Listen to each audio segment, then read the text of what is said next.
How does segregation affect the education of students in the past and in the present? I chose this question because I thought it was very important. Segregation and racism is a huge part of our history and in some cases is still going on in our lives today. Segregation was big in schools during the 1900s. Many colored children and teens ended up not enjoying school because of them being segregated in school. A good example of colored students not enjoying school was Bell Hooks. She really wanted to learn. She wanted to do good in the world, but she slowly started to lose her interest in school and did not enjoy going to school anymore because of segregation. So in this video essay, I'm going to figure out how children and teens being segregated really affects their education and how the past segregation in schools compares to the present segregation. This first article focuses on two things, one being the history of segregation in the classroom, and the other being the current impact of segregation and resegregation in the classrooms. Segregation in school back then was bad. Racial segregation in public schools was the norm across America. Black and white students were not allowed to use the same restrooms. In some cases, they would be split on opposite sides of the rooms. White teachers would not want to teach black students as the same as they would teach the white students. They were so bad that only 1 out of 10 black students would graduate and 4 out of 10 white students would graduate. The Supreme Court tried to step in and unanimously ruled segregation in classrooms unconditional, and schools that did not follow were given less money for funding. There is still segregation going on in the world today, mainly in southern schools, but this article stated facts about more colored students going to school in the South. This third article is about a person who does not have a college degree and is having a very hard time trying to find a job and provide for themselves. The article starts off by talking about a woman and how she applies for several jobs a week to try to get a job, but would never hear back from anyone. She kept trying and trying, but no calls back.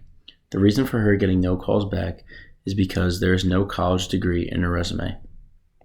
This relates to my research question because students who are being segregated in school are going to either end up dropping out of school, failing out of school because they do not want to learn or show up for school. When students do all this stuff, they're not going to be able to finish their education, and when you don't finish your education, it is going to be very hard to get a job or have a career in life because you will have no college degree. I'm not saying it is impossible to get a job when you don't have a college degree, but it is going to be a lot harder. The second article mainly focuses on segregation in the 21st century. Segregation has slowed down a lot since the 1900s, and segregation is nowhere as bad as it was back then.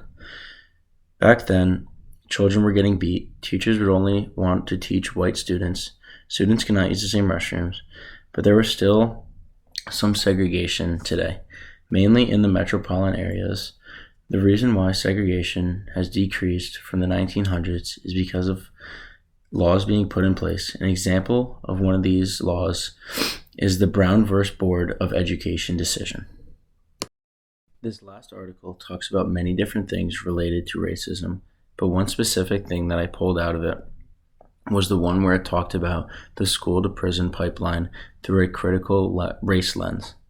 I thought this one was important because it talked about black males that do not go to school and how not going to school gives them a higher chance of ending up in prison.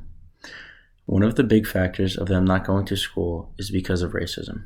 When students are being segregated, mainly black students, they are not going to want to go to school, which could lead to them ending up in prison.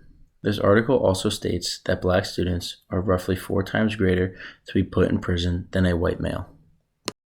To close everything up, segregation was very bad in the past and affected a lot of students' education. Segregation in schools in the past has changed tremendously, but yes, segregation still goes on in the world today, just not as bad.